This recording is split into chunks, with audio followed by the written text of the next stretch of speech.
welcome back to my channel. Exercise 6.5, question number 5. A tree is broken at a height of 5 meters from the ground and its the toe touch the ground at a distance of 12 meters from the base of tree. तो ये एक ground level है. Ground level से जो tree की height दी है वो 5 metre दी है. तो इसके जो टॉप ऑफ पार्ट है, ये जो पार्ट है इसका टॉप ऑफ पार्ट है, तो यहाँ से ब्रेक होके ये नीचे की तरफ आ रहा है.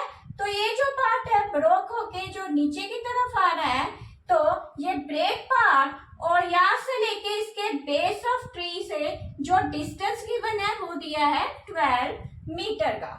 तो हमें फाइंड क्या करना है? Find the original height of tree. तो यहाँ से लेके यहाँ तक हमें हाइट फाइंड करनी है.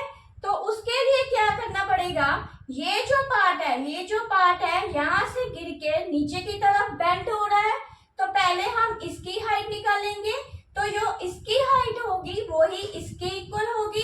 तो जो इसका आंसर आएगा इन दोनों को प्लस करके हमारे पास आएगी इसकी टोटल हाइट.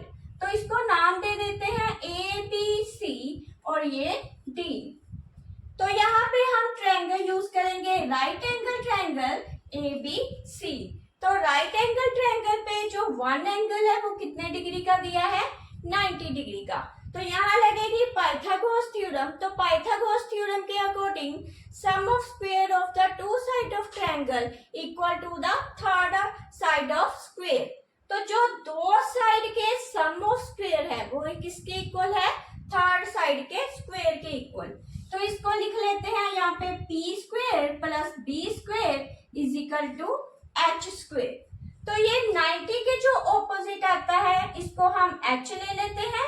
ये जो नीचे जो बेस है इसको ले लेंगे बेस, ये बी लिख लेंगे इसको, और ये क्या होता है? पी. तो पहले इसको लिखते हैं पी का स्क्वायर. तो पी का स्क्वायर कितना है? ए सी का स्क्वायर. तो A C square plus B C square is equal to A B square. तो ये P को लिखा है AC और B को लिखा है BC का स्क्वायर और H को लिखा है AB का स्क्वायर. तो यहाँ पे AC की वैल्यू कितनी है हमारे पास? 5 मीटर. तो यहाँ लिखेंगे 5 का स्क्वायर प्लस 12 का square is equal to AB का स्क्वायर. तो ये आ गया 25. 12 इंटू 12 किया तो 144 इज इक्वल टू AB का स्क्वायर.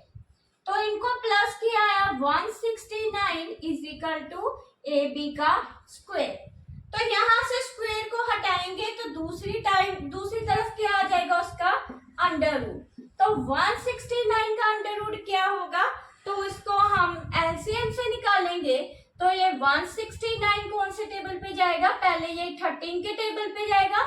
13 1 का 13, तो यहाँ पे 3 आ जाएगा. तो ये 13. तो आंसर आया हमारे पास 13 इंटू 13.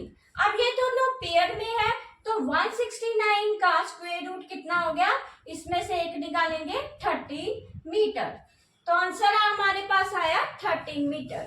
अब ए बी की वैल्यू निकल आई. हम ए बी की जो लेंथ है वो है 13 मीटर. जो ये है लेंथ है वही लेंथ ये भी है, क्योंकि इसी को ही ब्रेक करके ये नीचे की तरफ आया था.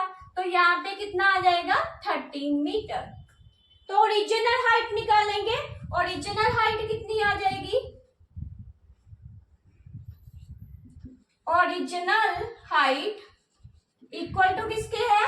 ये आ जाएगा DC is equal to DA plus AC.